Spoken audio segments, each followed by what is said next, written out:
Clint, it seemed like the piece was a beast, and that I'd like to get on the back of it and ride it with him. Oh, my reaction to the screenplay was really over the moon. It's always fun when you have characters that have to overcome something rather than just stand and deliver. It was fantastic to watch Sean and Kevin and Tim and Lawrence interact with Clint. It's like being young and doing your first movie, it's that kind of energy. Celeste was a bit of a difficult character for me because her arc is an arc of dissension. I said, this is a fantastic book, and it's such a great delivery of a screenplay. It's kind of the neighborhood that they grow up in that forms them and sends them on this inevitable kind of path. When he discovered that we were off doing these impromptu readings on our own, he simply said, "Oh yeah, that's a good idea."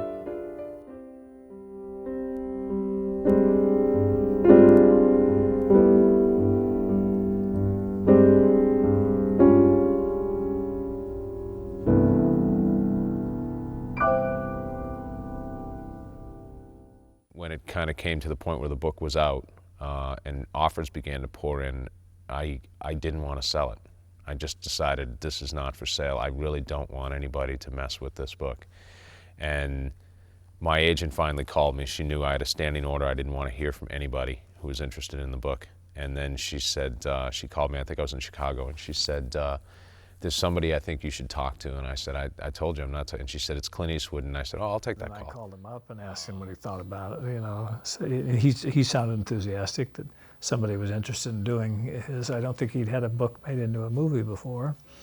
And so I told him what my plans were. He mentioned several screenwriters that I had worked with before that he thought were very good.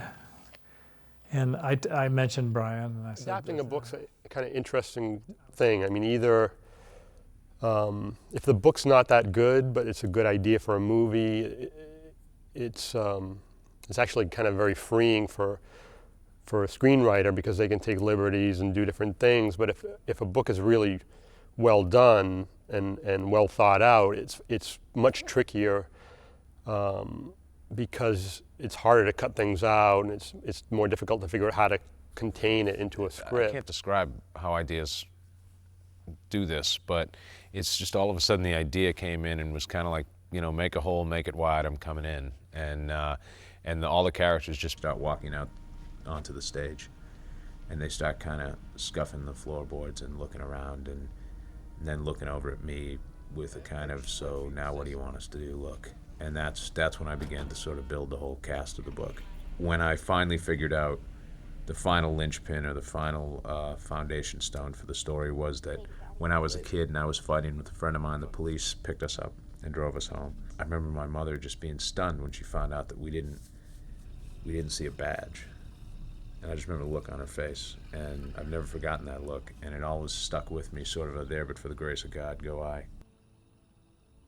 It's a really fine piece of material for actors because it's not about special effects. There's no visual effects. Everything is real, photographed real. There's no miniatures.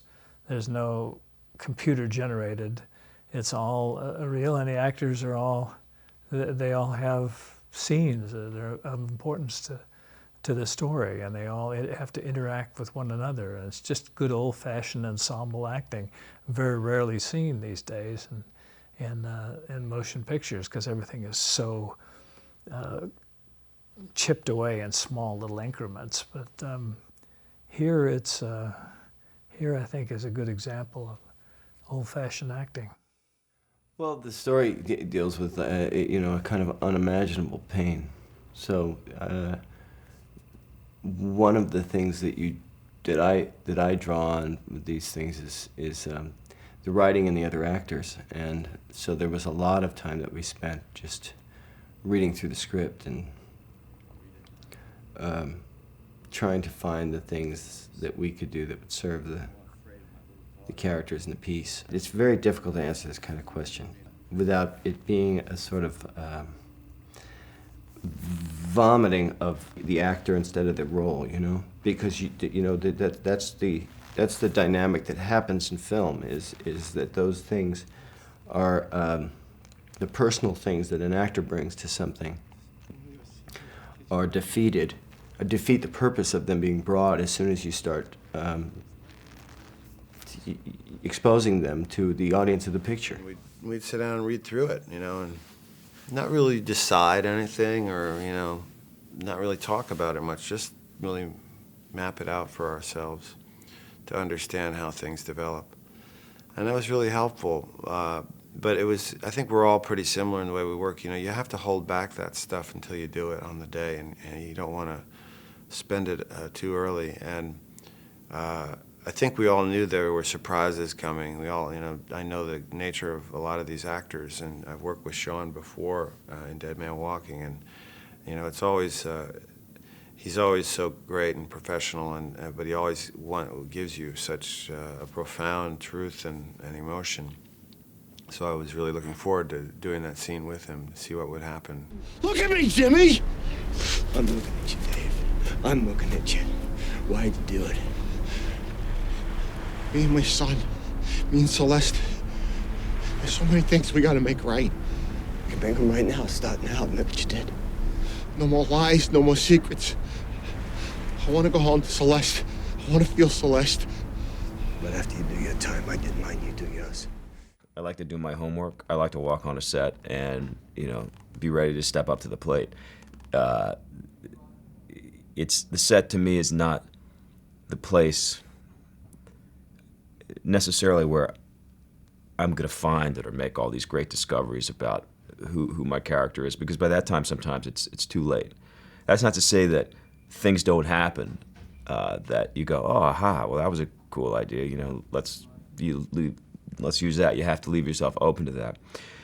So all of us as a group, and in a lot of ways kind of spearheaded by Sean, we stopped and went, wow, we're not having any rehearsal? I mean, maybe we need to, you know, rehearse a little amongst ourselves. So completely with Clint's blessing, we would get together at night in somebody's hotel room, and we would read through the script. I like to see what everybody does instinctively. I like to see what the instincts bring to it, and then after a while we can fiddle with it. If you go right away, and if I can go, and I've done that, I mean, I can do it if necessary. You go in and say, okay, I want you to come over here, I want you to hang up your coat, and I want you to say this as you're walking across to the mirror, and talk to yourself in the mirror as you're combing your hair, and walk out of the room. You can do that, but sometimes you just say, well, let's see what happens. Just go ahead. And he comes in, so the actor throws his coat down. It seems like a natural thing to do, and we go with him, and as he's going through that, I'm walking with the cameraman, and we're walking around saying, yeah, how about this? How about over here? How about here? And we'll go over to here so we can see him looking at himself, and then he comes back and he turns and what have you. It's all just, you just got to let it unfold. I killed Dave. I killed him and I threw him in the Mystic. But I killed the wrong man. That's what I've done. And I can't undo it. Shh. Jimmy. Shh.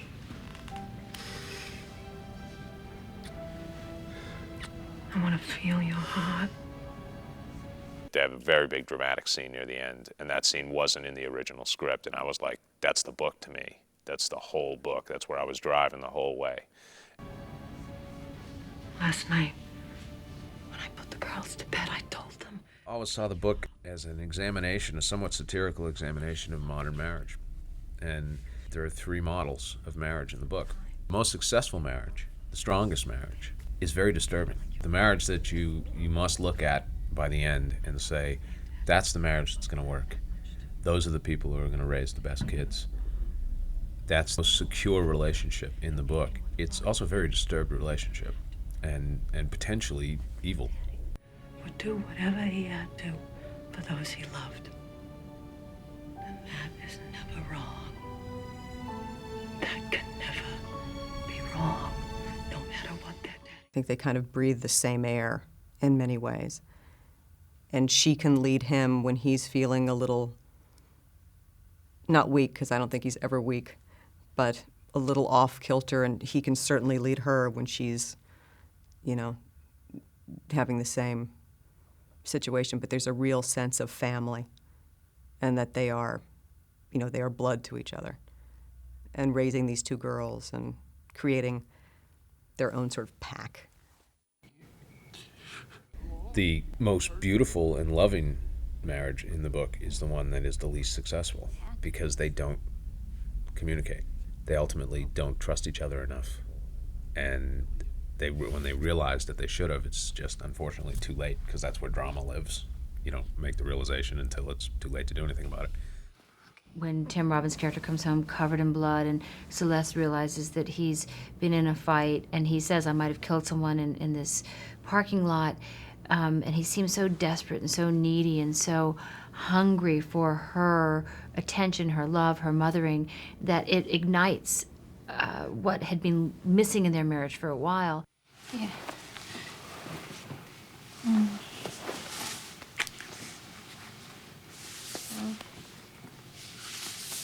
Laura Linney is playing Sean Penn's wife, and Marcia Gay is playing Tim Robbins' wife. Well, I play Kevin Bacon's wife in the movie. So the wife left you, what, 6 months ago? So Jenny Coglan with the body and the voice and the cuffs. This girl, she makes gay guys rethink their orientation, you know what I'm saying? So what's your point? The girl just wants to bed you. She don't want to wed you. You don't even blink. She wants to worship at the temple of Sean Devine.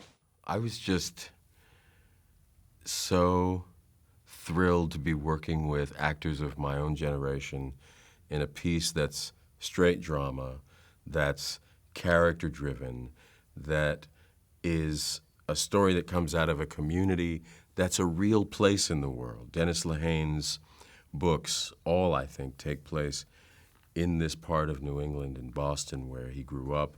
The people that populate his books are some, I think, real, some imagined, and some composites of both his imagination and his life experiences. And it's those kind of stories that I grew up enjoying in film as a young person. It's those kind of things that I always kind of gravitated towards as an actor in my work. And less now do you see films like this being made. So this was an opportunity to do something that's almost, at this moment in time, kind of a throwback to a different style of filmmaking. What we have in this picture is every first choice, because the material was strong, and I think most of the actors could see a chance to really perform well in it, and it was fun. Sean was my first choice for the role of Jimmy Markham, and Tim and Kevin and Lawrence Fishburne, everybody. It just all came in. And Laura Linney and Marcia Gay I've worked with before, and they're both two of the best actresses around, and so it's a no-brainer. In a weird sort of way, the book is it's very much a Greek tragedy, the story, with the Sean Penn character being although it's about three guys, he's the focus of it, I think. Like one of those Greek tragedies in which, from an early point in the life of the character, their path and their destiny has become inevitable. Like in Oedipus, when he's a baby, the oracle says this is what's going to happen in his life. It's not literal like that in Mystic River, but there is that element in it. It's kind of the neighborhood that they grow up in that forms them and sends them on this inevitable kind of path, the neighborhood and the events that take place in the neighborhood. So there's something inescapable about everyone's destiny in the movie, which I think the neighborhood becomes really important. Well, Boston is a kind of a character in the movie. The movie is in some ways kind of a metaphor for Boston. There's a certain rebellious nature to the film. There's also an element of history, and sometimes history requires secrets that people have held on to for a long time, things that were never said, things that have happened and people have chosen to look the other way.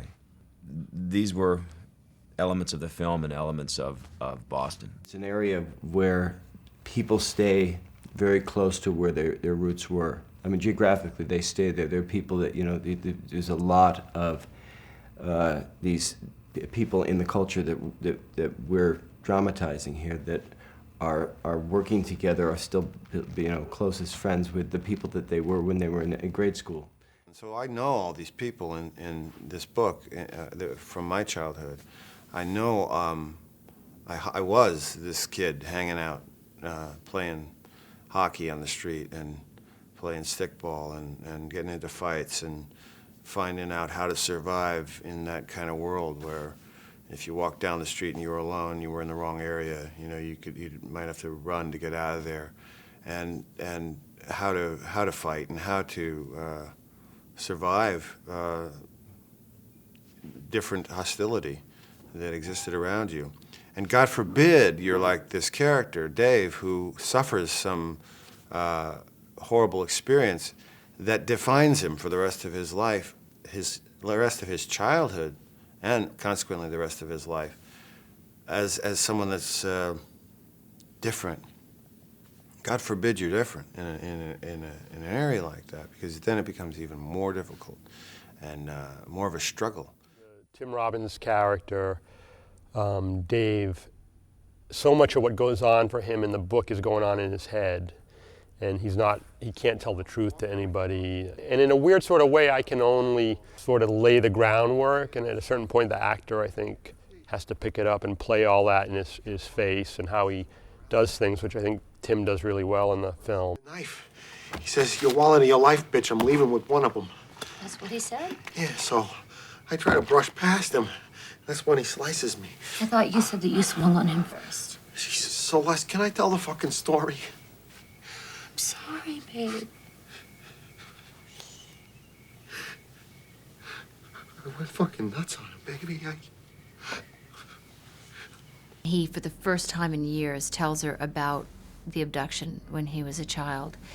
And as he tells it, his face contorts into this strange thing. And there's a tension that has to be maintained in this 4-minute scene where Tim's character, Dave, is unraveling, and Celeste is just kind of in horror and learning more and more and more things.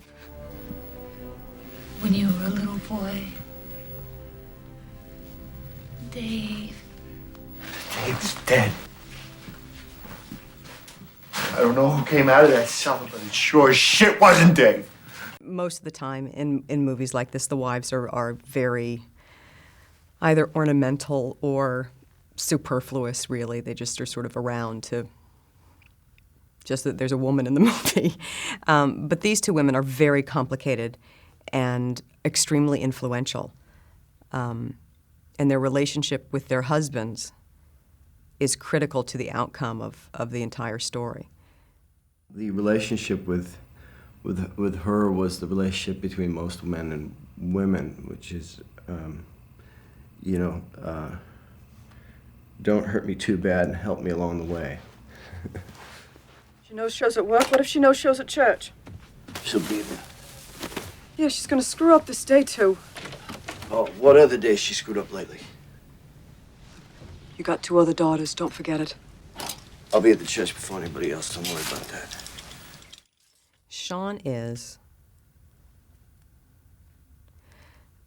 I have never encountered anything like it, and I don't know if I ever will again.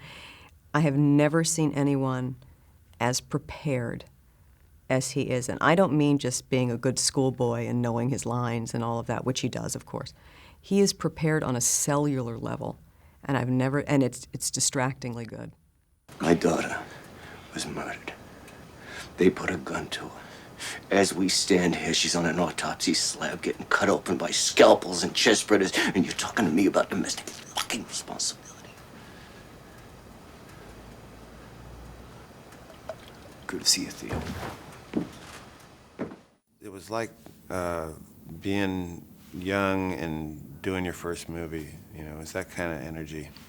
And everyone felt that way, all the actors. You know, we all were like pinching ourselves, saying, you know, hoping it could go on longer, because, you know, it wasn't a very long shoot, you know.